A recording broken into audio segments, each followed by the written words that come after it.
Historical Jesus, Part 13, the Olivet Discourse.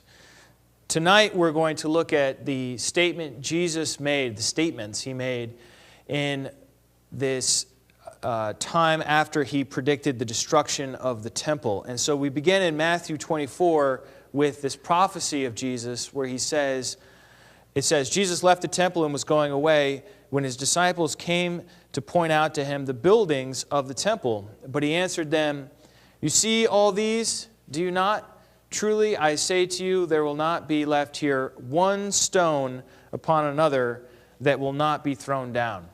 So everything that comes after this is because Jesus said this.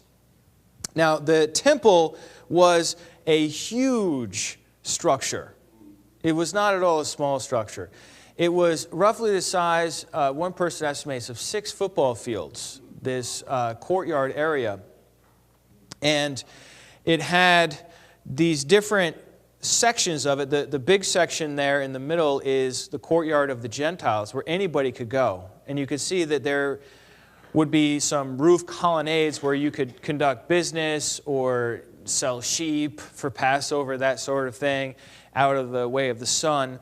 And then as you get closer, you get to the inner courtyard of the women and then of the Jewish men. And then finally, the actual structure of the temple itself was not that big, but it was decadent, marble, gold.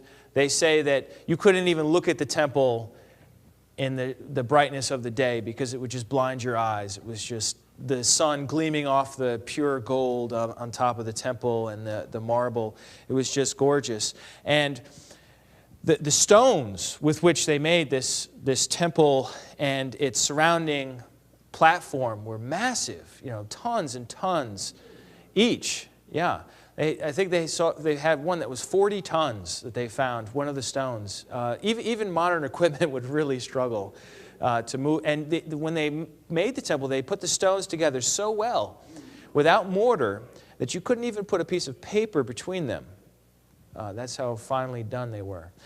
So this is what Jesus is saying is going to be destroyed and not one stone left upon another. I mean, that's a flamboyant statement. I mean, it's like saying the White House is going to be destroyed. I mean, it would really rock their world. It would really get their attention, even more than that, because it's not just a national symbol, it's a religious symbol. It symbolizes the presence of God. And not only that, it's the worship center. It's how you worship God. You're not allowed to offer sacrifices other places. So Jesus saying the temple is going to be destroyed really got his disciples' attention and caused them to ask some questions. And what they asked him was, they came to him privately. We know from, I'm reading from Matthew 24 primarily, but we know from Mark that this was 4 of his disciples, Peter, James, Andrew, and John. And they came to him and asked him privately, saying, "Tell us, when will these things be, and what will be the sign of your coming and of the end of the age?" So that's the question that they have. It's kind of a multiple part question, right? Like, when will these things be? When it says these things, we're talking about the destruction of the temple. That's what Jesus had just said. The temple is going to be destroyed. And then they also ask, what is the sign of your coming, right?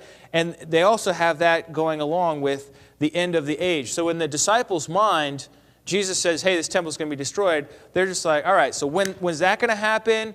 When is the sign of your coming? And when's the sign of the end of the age? All is one sentence. And this is probably why I struggled so much wrestling with Matthew 24, because of how everything is lumped in together. So there are different theories about this. And a lot of people who study this say that what ended up happening was this got fulfilled 40 years after Christ. In the year AD 70, the temple, the Romans destroyed the temple. They burned it with fire, and they knocked the stones apart from each other and really decimated it. And, so a lot of scholars are going to look at that, and they're going to say, well, that's the fulfillment of Jesus. Jesus is predicting what happened in the year 70. And then others they say, well, close but not quite. What Jesus is actually talking about is a future temple yet to be built. And when that temple is built, then these prophecies will be fulfilled. And then a third option could be that somehow Jesus is encompassing both of these scenarios in what he's saying. And so in your notes, I've included different statements by people explaining what things meant if you go with one or other of those positions. And I'm going to leave it to you to some degree to figure that out on your own. But I'll offer some comments as we go forward. I don't want to miss out the main significant points Jesus made in my effort to figure out the timing of everything. Do you understand what I'm saying? So I don't want to miss the trees for the forest or the forest for the trees. Yeah, the forest for the trees. Anyhow, verse 4, Jesus answered them. So this is Jesus' answer to the question, hey, when is this all going to happen? See that no one leads you astray, for many will come in my name saying, I am the Christ, and they will lead many astray. And you will hear of wars and rumors of wars. See that you are not alarmed, for this must take place, but the end is not yet. For nation will rise against nation, and kingdom against kingdom, and there will be famines and earthquakes in various places. All these are but the beginning of birth pangs. And so what we have here is everything that's not a sign. They had asked him, let me go back here. They had asked him, what will be the sign of your coming? Right? They're asking for a sign. How do we know when you're coming? He says, well, there are going to be people that are going to say, I'm the Christ. Don't listen to those people.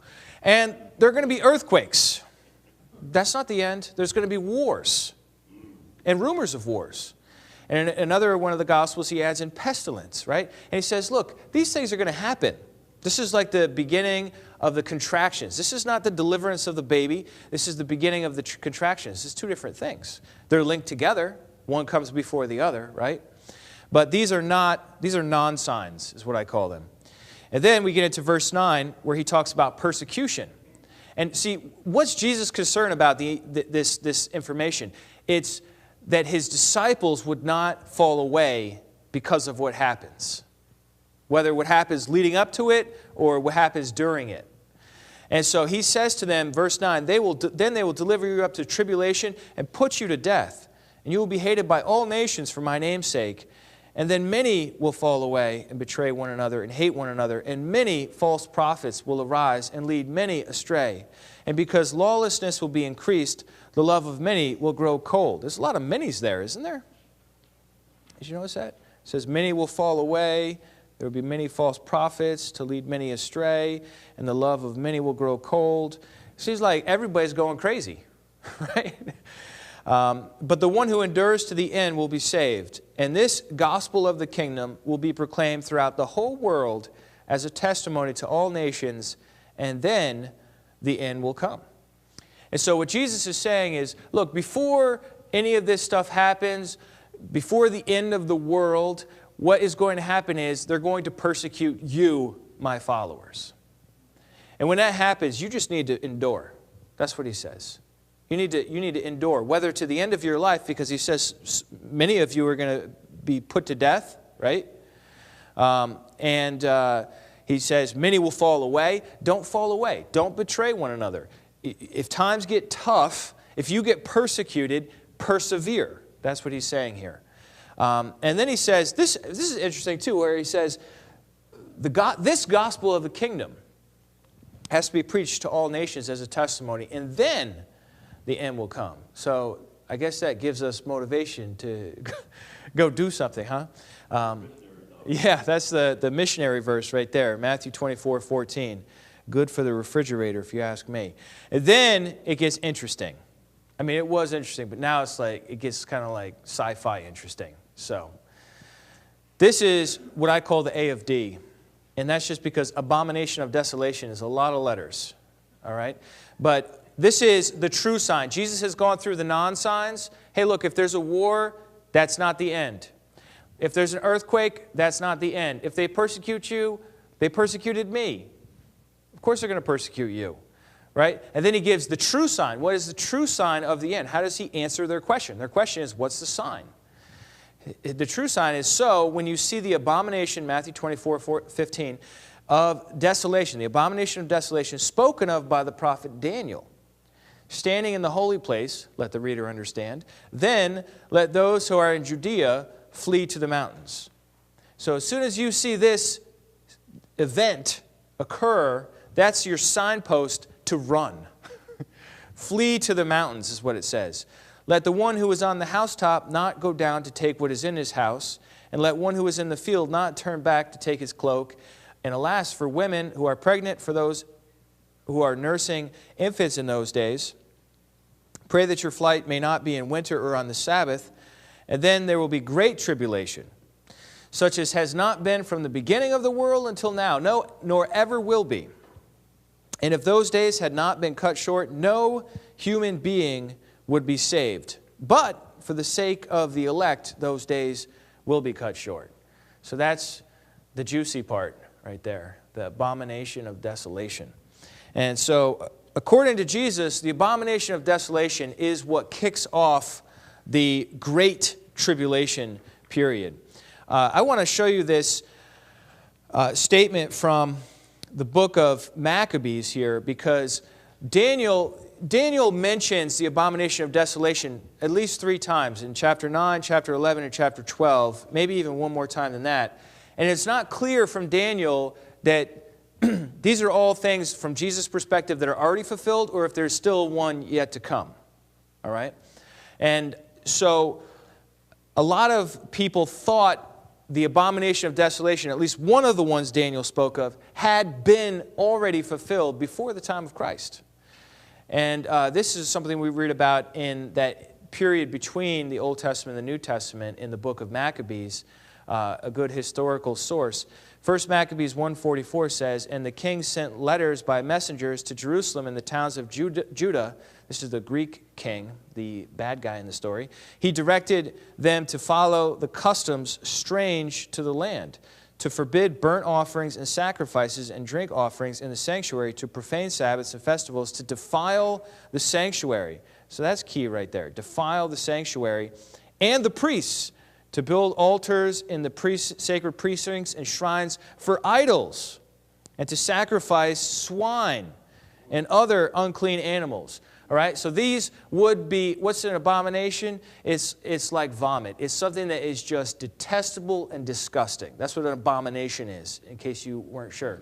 And desolation is destruction, right? So something disgusting that brings about destruction.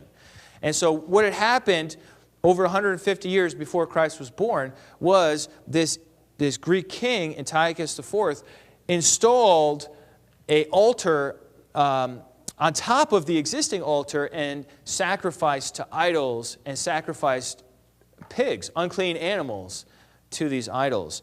And that was an abomination. It was disgusting, and it did bring about desolation in that time. In fact, later on, when they finally recaptured the temple, they were surprised at how desolate it all was. There were weeds growing up everywhere, and things were broken down, and it was just all in disarray. And they had to clean it out for 8 days, and there was this big period of rededicating the temple, and that's what they call Hanukkah. Verse 54 here, "Now on the 15th day of Kislev in the 145th year, they erected a desolating sacrilege on the altar of burnt offering." So that's about as close as you can get to abomination of desolation right there. A desolating sacrilege. "They also built altars in the surrounding towns of Judah and offered incense at the doors of the houses and in the streets." And then 59, "On the 25th day of the month, they offered sacrifice on the altar that was on top of the altar of burnt offering." And so this was a terrible thing that had happened before. But Jesus is talking about this over 160 years later. Almost 200 years later, Jesus is saying, when you see the abomination of desolation spoken of by Daniel, then run away. So, however much this might have been a fulfillment to some aspects, Jesus is still looking for something future from his point of view. Okay? But this gives us a way of thinking about what sorts of abominations it could be. So there are other possibilities that people have for what this abomination could be. It turns out that in the time of the war, just before the war in the year 70, there was an incident that happened in the temple area. And this is from R.T. France, talking about the abomination of desolation. He writes, "Josephus records that in the winter of 67-68, the Zealots under John of Gischala took over the temple itself as their headquarters. And I'm just going to read the English here. With the feet being defiled, they entered into the sanctuary, appointing their own mock high priest to carry out a travesty of temple ritual. Popular outrage led to fighting within the temple itself, with zealot blood defiling the sanctuary. It took place just before the first major campaign of the Roman Emperor Vespasian in Judea, when it was still possible to escape into the hills. And so this people look at as a possible sign that those who were alive in that time, some of whom would have been the actual disciples of Jesus, by the way, that would still be alive 30, 40 years later, right? That they would see this sign, these zealots who had taken over, making a mockery of the high priest and getting slaughtered and having their blood go in the temple. Dead bodies, according to the law of Moses, make the area unclean. Okay? And so it would be abominable for this sort of thing to happen. And it would be early enough where they could still get out of the city, because eventually what happens is the Roman soldiers come and they surround the city in ancient siege warfare, and they block off all the food and basically starve everyone to death. Well, not everyone, but about 1 million or so people, according to Josephus, starved to death in the city while the Roman soldiers are out there. So you need to get out before that happens. And so R.T. France is saying that that's what's going on here. But here's another scripture that's like pulling me in the other way. So that's pulling me towards a fulfillment in the past. And then I have 2 Thessalonians, right, where the Apostle Paul writes in chapter 2, verse 1, "Now concerning the coming of our Lord Jesus Christ and our being gathered together to him, we ask you, brothers, not to be quickly shaken in mind or alarmed, either by a spirit or a spoken word or a letter seeming to be from us, to the effect that the day of the Lord has come. Let no one deceive you in any way, for that day will not come unless the rebellion comes first, and the man of lawlessness is revealed, the son of destruction, who opposes and exalts himself against every so-called God or worship of God, so that," and this is the part I want to focus on, "he takes his seat in the temple of God, proclaiming himself to be God." Now that would be an abomination in the temple area if somebody went in there and claimed that they were God, right? And then he goes on in verse 8, "And then the lawless one will be revealed, whom the Lord Jesus will kill with the breath of his mouth and bring to nothing by the appearance of his coming." So that when this occurs, all right, when this one goes into the temple and claims to be God, that's when Jesus comes back to kill that person. All right? So there's no historical record of Jesus coming back visibly or invisibly to kill the person who took the temple. The person who took the temple, it turns out, is a man named Titus. And Titus later went on to become the Roman emperor himself. So he did not perish in the plundering and destruction of the temple at all. And so far as we know, he also did not claim to be a god in the temple area. So this is pushing me towards a future fulfillment rather than a past fulfillment. But I want to hold it in tension for you just for a little while longer, if you can bear with me. All right, then we get back to what Jesus says here, right? He says, look, if you see this happen, run away. It's going to be nasty. You don't want it to be the Sabbath. The gates of the city would be locked on the Sabbath. You wouldn't be able to get out. People would notice that you're leaving on the Sabbath because you're not supposed to walk that far on the Sabbath, these sorts of things. And if you're pregnant, it's going to be more difficult to run away, obviously, than if you're not pregnant. And the winter makes it more difficult as well. So these are all things that you don't want to have happen. And that's when this great tribulation begins. Now, we move on to verse 23 here, where then he says, "Then if anyone says to you, 'Look, here is the Christ,' or 'There he is,' do not believe it. For false Christs and false prophets will arise and perform great signs and wonders, so as to lead astray, if possible, even the elect." Yeah, he said that. He said that that was going to happen. And you know what? That has happened throughout history. People have risen up over and over claiming to be the Christ. They did it before the time of Jesus. They did it after the time of Jesus. And they're still doing it today. I just watched a YouTube video of a lady in Miami who claims that she is Christ and Christ is a woman. appropriate for International Women's Day that I mentioned that. But there you have it. So Christ is really a woman, and yeah, lots of false Christs still to this day, right?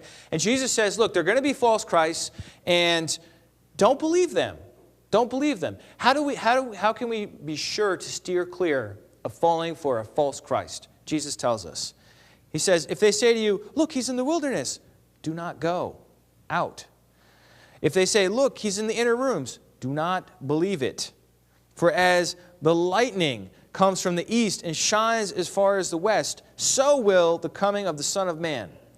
Wherever the corpse is, there the vultures gather. It's kind of gross, but it's true.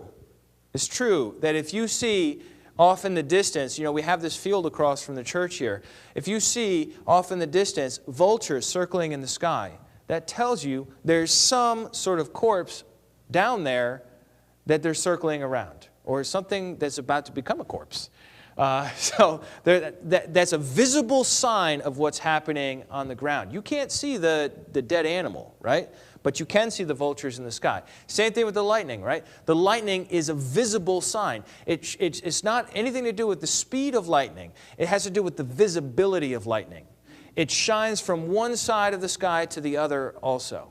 I know it's quick, but you don't miss it when it happens, right? Because it's so bright, and of course then you have the thunder that goes along with it, right? And so Jesus is saying it's going to be obvious.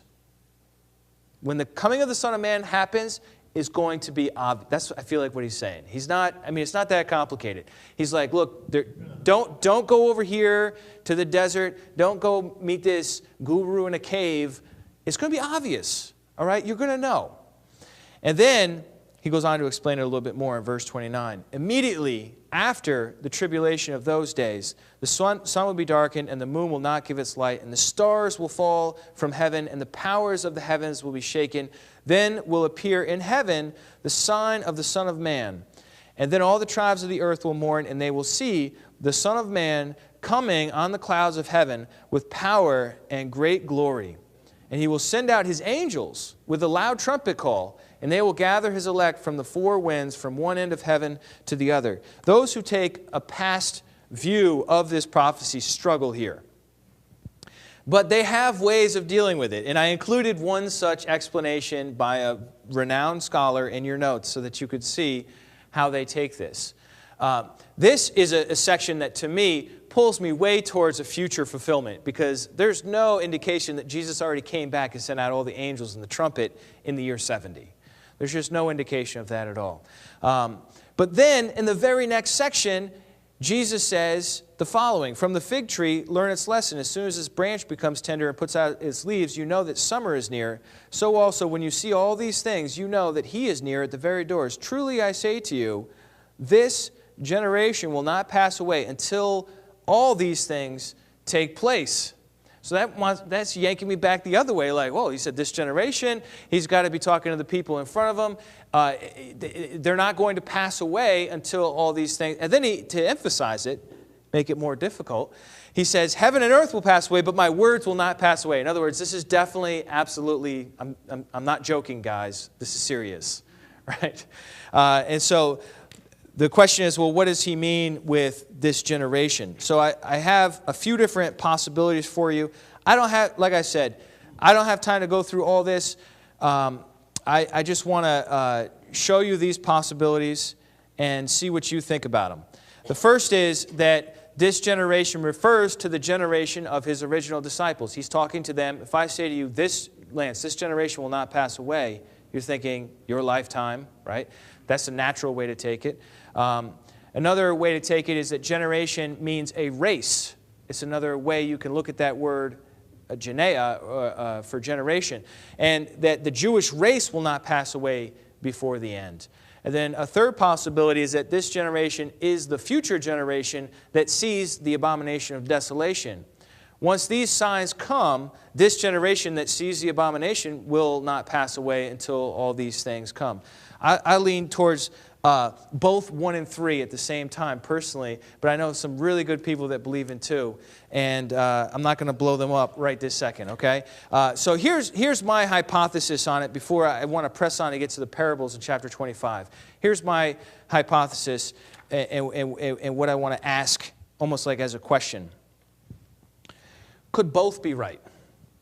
I mean, is there a way in which both could be right, where Jesus, what he says is relevant to the people who heard him in the first century and helped them in the first century to avoid getting stuck into a horrible situation where you're starved to death by the Roman army, and yet still relates and is relevant to those who are alive in that ultimate day when the Son of Man comes back and takes over and sends out the angels. And so, maybe that sounds like I'm trying to have my cake, eat my cake and have it too. But I ask you this question: is God so limited that he couldn't give Jesus words capable of multiple layers of meaning? I don't think God's so limited. He made the universe. I mean, I think he could possibly do that. And I just want to show you this little statement here by Craig Keener that I found helpful. He says, Old Testament prophets often grouped events together by their topic rather than their chronology. And in this discourse, Jesus does the same. He addresses what are grammatically two separate questions. When is this temple going to be destroyed? When is the coming of the Son of Man? The time of the temple's destruction and the time of the end. And so that's just some thoughts on that. You figure it out. Let me know what you figure out. The point is, don't fall for the false Christ. If persecution comes, persevere. Are we good with those 2 points? All right. Now, the rest of what Jesus says is be alert, be prepared, don't fall asleep. Don't be like the 10 bridesmaids who 5 of them fell asleep when the groom came, and then he came, and then they weren't prepared with enough oil, and they got left out of the wedding. How bad would it be to be a bridesmaid and then to get left out of the wedding because you weren't prepared? I mean, it would just be devastating, right? And then the groom's over there. He's got 10 groomsmen. The bride's just got 5 bridesmaids. Awkward, right? So that's no good. Certainly not. Jesus tells a bunch of these parables of preparedness. In chapter 24, verse 42, he talks about the unpredictable thief. He says, look, if you knew what hour the house would get broken into, you would stay up, right? And so the point of that one is be ready for the unexpected arrival. After that, he talks about the faithful servant who is found so doing when the master comes, as opposed to the slacker servant who's getting drunk and beating the other servants. He's like, this is not going to go well for that guy. That's a very mild way of me putting it. And then you have, like I said, the 10 virgins, the bridesmaids, they're not prepared, right? And so Jesus is telling story after story to make the point, be on the alert, don't slack off, don't let your fire go out, be prepared for an unexpected arrival. And then he tells the story about the servants and the talents. He says this one gets 5 talents, this one gets 2 talents, this one gets 1 talent. The one who had 5 made 5 more. And they invested it or they worked with that money. Talents are money in their culture. And then there's that lazy one, right? And he just buried his talent in the ground. And then his master came and he gave him back the money that he gave him all that time before. And the master's like, you didn't make anything? And he's like, well, I knew you were a harsh master, so I didn't want to lose it. And the master says, since you knew I was a harsh master, you should have done something with it. And then he took it away from him and gave it to the one who had more. Right? And so what is that telling us? It's saying work hard. And work hard to further the affairs of the master. That's what we're supposed to do. Whatever he's given you, you're supposed to work hard to further his affairs in this generation. And then lastly, the sheep and the goats. And this is where I want to linger for a moment, because I feel like this one gets short shrift a lot of times, and at the same time, it's the most critical of the different parables he tells here at the end. And so, look, if when I went through this, it seemed like a whirlwind, read Matthew 24 and 25 on your own, slow it down. You have the notes there, you can work it through and meditate on it and think about it. But I don't want to miss this point. It's a huge point, because what Jesus tells is this story about sheep and the goats. And you can see from the picture, they look alike. Right? The sheep and the goats, you can't necessarily tell that easily a sheep from a goat. Like if you know what you're doing, you can. But you have to get a little close so you can see the difference, right? And so there's all these people, and they're the sheep and the goats. And Jesus says that on the last day, here, let me just go to it so I don't mess it up, quoting from memory here. When the Son of Man comes in His glory and all the angels with Him, then He will sit on His glorious throne. Before Him will be gathered all the nations, and He will separate people one from another as shepherd separates the sheep from the goats. He will place the sheep on His right, but the goats on the left. Then the King will say to those on His right, "Come, you are blessed of my Father, inherit the kingdom prepared for you from the foundation of the world. For I was hungry, and you gave me food. I was thirsty, and you gave me drink. I was a stranger, and you welcomed me in. I was naked, and you clothed me. I was sick, and you visited me. I was in prison, you came to me." Then the righteous will answer Him, saying, "Lord, when did we see you hungry and feed you, or thirsty and give you drink? And when did we see you a stranger and welcome you in, or naked and clothe you? And then when did we see you sick or in prison and visit you?" And the King will answer them, "Truly I say as you did it," let me hit this right here, "to one of the least of these, my brothers, you did it to me." Right? And that's a key point there. Jesus takes it personally how we treat those in need. Does that make sense? He takes it personally. In other words, He says, "You fed me." And they said, "We didn't feed you, Jesus. We fed this hungry person over here." And Jesus says, "When you did it to that hungry person, you did it to me."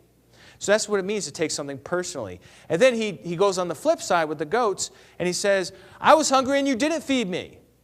And the goats, what do they say to Him? "When did we see you hungry, Jesus?" "Jesus, if we saw you hungry, we would have given you food." And He says, "Well, when you didn't do it to one of these, you didn't do it to me." Right? This is Jesus spelling out how it's going to go on the day of judgment. Are we just going to ignore that? You know what I mean? Like, this is a big deal. And so, I realize that deception is rampant in Christianity today. It's rampant in every group. I study a lot of church history, so I know a lot of the different groups. If you're from a Catholic background, you think you're in because of the sacraments. If you're a Calvinist, you think you're predestined and therefore you're saved. If you're a Seventh-day Adventist, you think you're in because you keep the Sabbath and you don't eat bacon. If you're a Baptist, you think you're in because you prayed the sinner's prayer one time. If you're a Pentecostal, you think you're in because you speak in tongues once when you were first saved. Or we think we're in because we know that God's name is Yahweh, or that God's one instead of three in one, or we understand the kingdom. And yet, what does Jesus say? He says, feed the hungry, give the thirsty a drink, welcome the stranger, even if he's an immigrant, clothe the naked, visit the sick, the imprisoned. And when you did it to one of the least of these, you did it to me. He says that He's going to say that on the day of judgment. We cannot ignore that. I'm not saying that other issues of truth don't matter. Of course they matter. But we cannot ignore this on the other side. Do you understand what I'm saying? The simple fact is, and sometimes, I'll be honest with you, I feel like the idiot who buried the talent in the ground. I do. I feel like, Sean, what are you doing? What have you done? Seriously. Right? But you know what? You can't. I mean, what are we going to do? Just beat ourselves up and say, "Oh, we're all going to grow goatees so that we can be like the goats"? No, that didn't make sense. But we're not going to be the goats, right? You want to be the goats? No. If this convicts us, let's just change that. Let's reach out. Let's do what needs to be done. And if we are already doing it, let's find other ways to do it, so that on the last day, when Jesus comes back, He says, "Well done, good and faithful servant." He doesn't say, "You were asleep and your fire went out." That's what happened to those virgins. You were asleep and you let your fire go out. Or to the person whose house got broken in, you weren't watching, so you got robbed. These are all parables Jesus tells. There's a lot of convicting force behind them. Or He says, "Oh, you were partying with the unbelievers." That's a servant that wasn't the good and faithful servant, right? And so we don't want to be caught unaware while this is going on. We don't want to, and the other one He tells is about the flood. He said, look, in the day of Noah, when the flood came, people were getting married. People were enjoying life. They were working their jobs. It was just another Tuesday. Well, I don't know if it was a Tuesday, and then the flood came and destroyed them. So it's going to be unexpected. So the point is, live for God today. Each day, you wake up and you live for God. We do well to take this to heart. It's so easy to get caught into questions of interpretation and chronology and miss our Lord's earnest practical warnings. I think it's fine to study this stuff, obviously.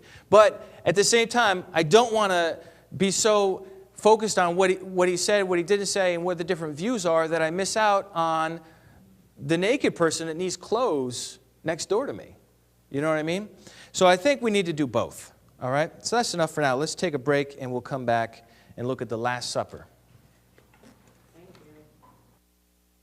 The Son. And then as you get closer, you get to the inner courtyard of the women and then of the Jewish men. And then finally, the actual structure of the temple itself was not that big, but it was decadent. You know, marble, gold.